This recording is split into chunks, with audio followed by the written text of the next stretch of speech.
Assalamualaikum warahmatullahi wabarakatuh. Perkenalkan, nama saya Habib Dermawan.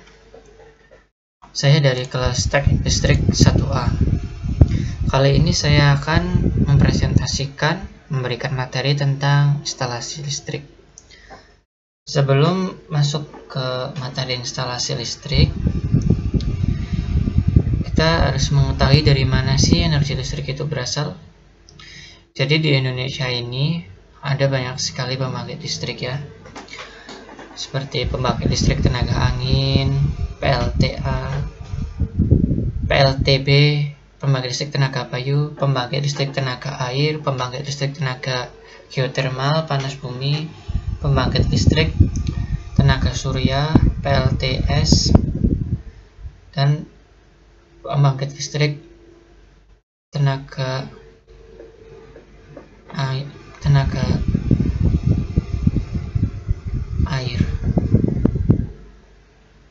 LTA. Jadi semua pembangkit listrik itu, misal pembangkit listrik tenaga air itu, air yang digunakan itu untuk memutar kincir air. Kincir air ini nantinya memutar generator. Nah, generator ini yang menghasilkan energi listrik. Sama seperti pembangkit listrik tenaga payu juga, angin memutarkan baling-baling ini memutarkan rotor generator, nah lalu menghasilkan energi listrik. Sebelum disalurkan energi listrik ini dari generator dihubungkan dengan trafo step up. Di sini kita naikkan dulu tegangannya karena akan ditransmisikan jauh sekali agar tegangannya tidak habis dalam perjalanan. Nah, transmisi ini menuju ke gardu induk. Gardu induk ini adalah jaringan tegangan tinggi. Habis dari gardu induk ini disalurkan ke jaringan tegangan menengah, yaitu industri-industri, bisa industri-industri perhotelan, itu kan membutuhkan jaringan menengah. Lalu dari jaringan tegangan menengah ini masuk ke trafo step down untuk diturunkan jaringannya, lalu dikonsumsi oleh rumah-rumah warga. Jadi tegangannya udah rendah, 220 volt kalau untuk rumah-rumah. Nanti kita juga akan membahas jaringan-jaringan tegangan rendah, jaringan menengah, jaringan tinggi. Lanjut menuju instalasi listrik. Pengertian instalasi listrik. Instalasi listrik adalah pekerjaan merangkai alat. Alat yang dimaksud dalam ini adalah alat yang digunakan untuk mengelola aliran arus listrik yang masuk ke rangkaian rumah kita yang hendak kita konsumsi. Instalasi listrik adalah pekerjaan merangkai alat yang berfungsi untuk mengelola aliran arus listrik pada sebuah bangunan. Yang dimaksud mengelola aliran arus listrik yaitu mengizinkan arus listrik mengaliri rangkaian instalasi listrik, memutus dan menyambung aliran arus listrik yang masuk ke rangkaian listrik, menyediakan tempat pengambilan arus listrik untuk peralatan listrik. Jadi dari trafo step down itu sebelumnya dari jaringan tegangan menengah kan, jadi perhotelan atau industri-industri itu masuk ke trafo step down untuk diturunkan tegangannya untuk masuk ke rumah-rumah warga. Nah, dari trafo itu masuk dulu ke kWh meter, nama alatnya kWh meter. kWh meter ini berfungsi untuk berapa sih daya yang kita pakai selama per bulan, lalu kita dapat membayarnya PLN. Fungsi kWh meter itu untuk menghitung daya per bulan yang kita pakai. Lalu ada MCB, dari kWh meter masuk ke MCB. MCB ini gunanya untuk mengamankan bila ada hubung singkat atau ada kebocoran arus, itu sangat sensitif sekali, langsung memutus rangkaian. Untuk perumahan biasanya memakainya yang MCB satu pas, tapi untuk perhotelan atau industri-industri itu sudah memakainya yang 3 pas karena tegangannya juga berbeda, tegangan di jaringannya sudah lebih berbeda, itu membutuhkan jika lebih tinggi tegangannya maka menggunakan yang 3 pas. Tiap pasnya kalau di MCB 3 pas tegangannya adalah 380 volt, tapi kalau di 1 pas tegangannya 220 volt. Untuk daya listrik di rumah itu 900 volt, 450 volt atau 1200 volt biasanya rata-rata. Tetapi kalau udah di jaringan tegangan menengah itu biasanya 1800 volt ke atas ya. Tapi di bawah, masih di bawah 1000 volt, di bawah 1000 volt. Nah, dari MCB itu biasanya untuk besar MCB-nya itu berapa ampere itu yang dari PLN itu saya kurang paham, tetapi kan biasanya untuk sebagai instalatir itu biasanya memakai MCB lagi, dari MCB KWH masuk ke MCB rumah yang kita instalasi. Untuk menentukan besar MCB yang kita pakai itu, daya yang kita pakai dari PLN misal 900 volt nih, kita bagi dengan daya alat-alat listrik yang ada di rumah kita, misal kulkas, televisi, penanak nasi. Nah itu dibagi 900 volt dibagi total beban daya yang ada di peralatan listrik yang kita pakai. Nanti kita ketemu berapa ampere kita pakai. Mengapa harus kita hitung ampernya? Karena jika kita menggunakan MCB yang ampernya terlalu kecil, itu tidak sesuai, itu malah gampang ngetrip, gampang memutus rangkaian.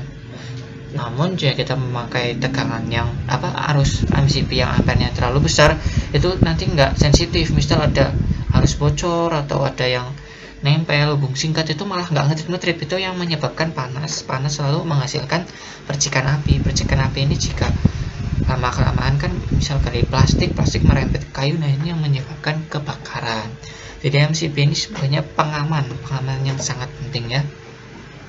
Lalu dari MCB ini biasanya kita masukkan ke stop kontak.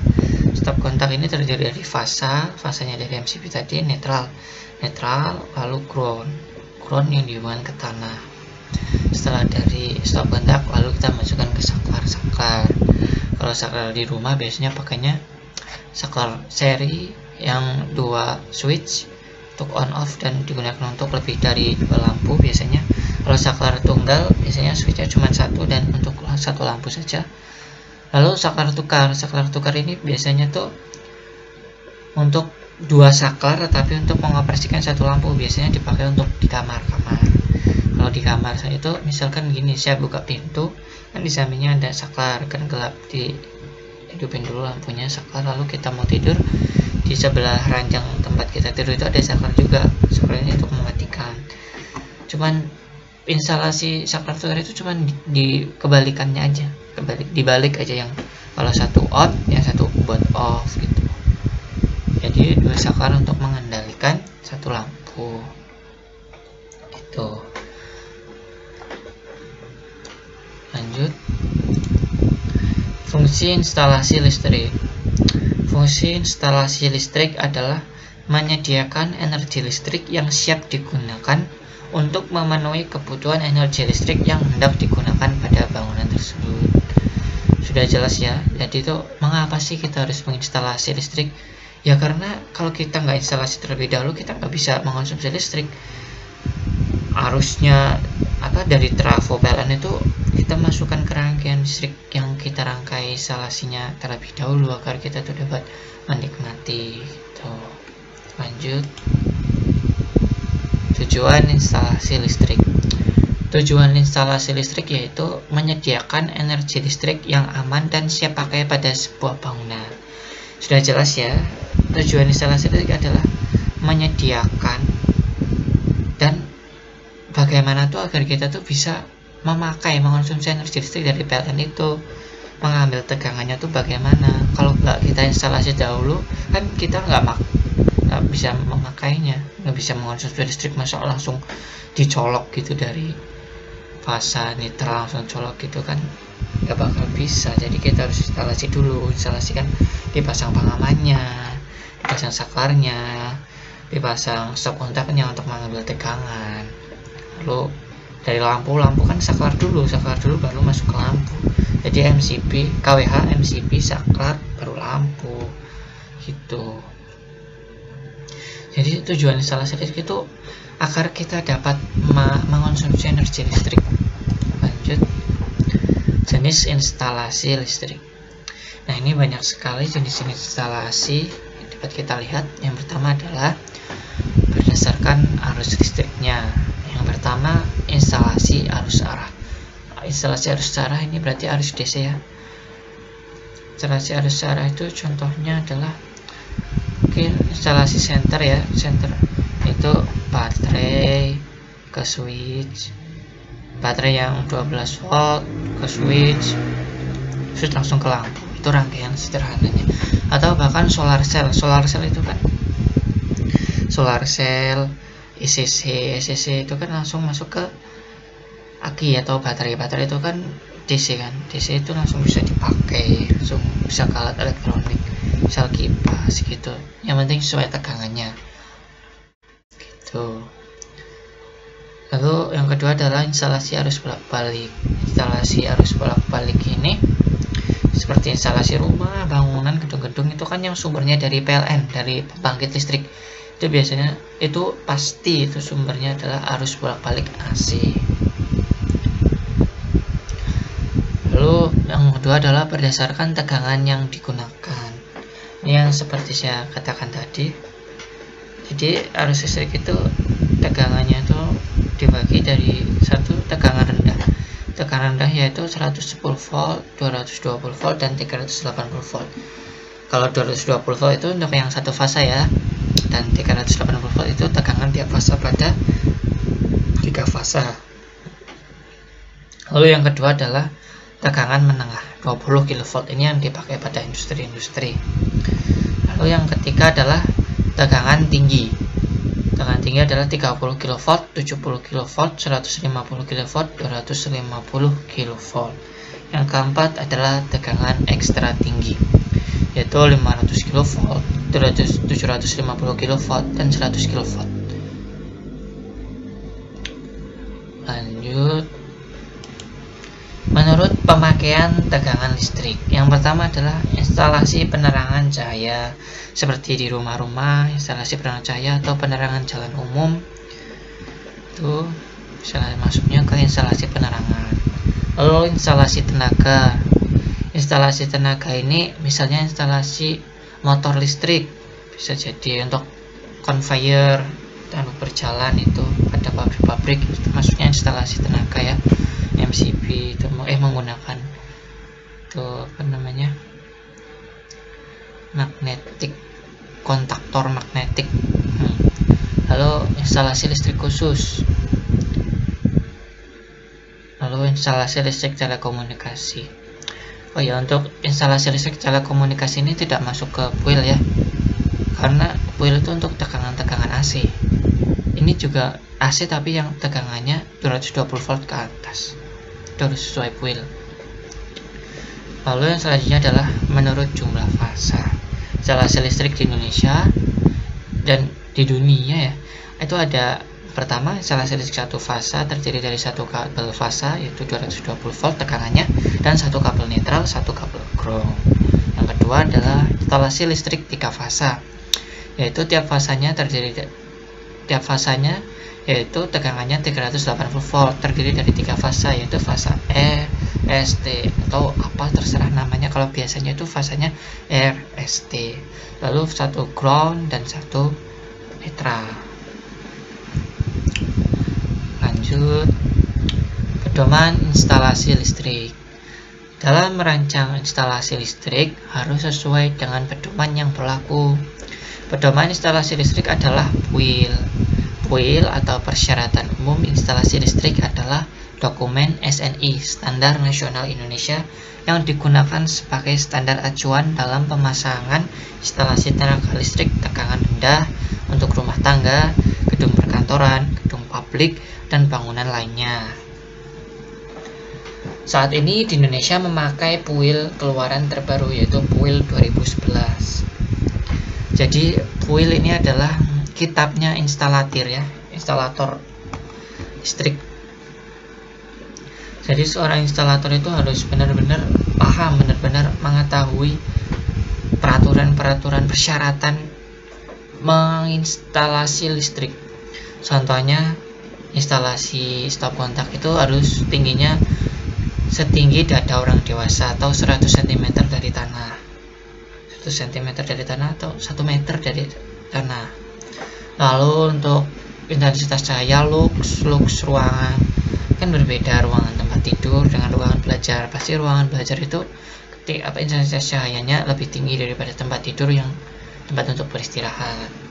Beda lagi dengan perkantoran, tempat untuk meeting itu juga berbeda. Bahkan penerangan jalan umum itu juga membutuhkan intensitas cahaya yang berbeda, serta pemilihan tiang, mau yang tiang ada 2 lengan atau 1 lengan, itu semua ada di build ini. Instalasi stadion itu juga perlu dipahami. Semuanya ada di build ini. Jadi build ini adalah kitabnya seorang instalatir. Mengapa demikian? Jika kita menginstalasi listrik tetapi tidak sesuai rangkaian, itu sangat berbahaya sekali. Dapat merugikan bangunan, nyawa, bahkan alat kerjanya. Seperti yang di K3 itu, keamanannya itu harus keamanan jiwanya, keamanan alatnya, keamanan bangunannya. Contohnya gini, jika kita menggunakan pemilihan kabel yang tidak sesuai, misal menggunakan kabel serabut. Sekarang kan kabel serabut untuk instalasi rumah kan sudah tidak boleh ya, kita harus memakai kabel yang berinti aluminium itu, NDM itu. Mengapa sekarang nggak boleh? Karena kabel serabut itu lama kelamaan jika digunakan itu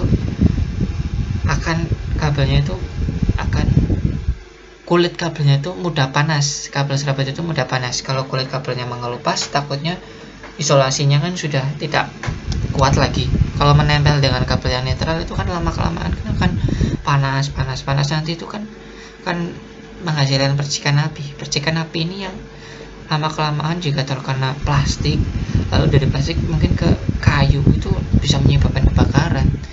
Nah, sebenarnya tuh asal-usul kebakaran ini tuh karena kelalaian kita sebagai seorang instalatir tidak benar-benar memakai build ini. Sangat berbahaya seorang instalatir jika tidak memahami build ini. Sekian presentasi materi tentang instalasi listrik dari saya, Habib Dermawan, kelas teknik listrik 1A. Jika ada salah-salah kata, ada kelebihan dan kekurangannya, saya mohon maaf. Wabillahi taufik wal hidayah. Wassalamualaikum warahmatullahi wabarakatuh.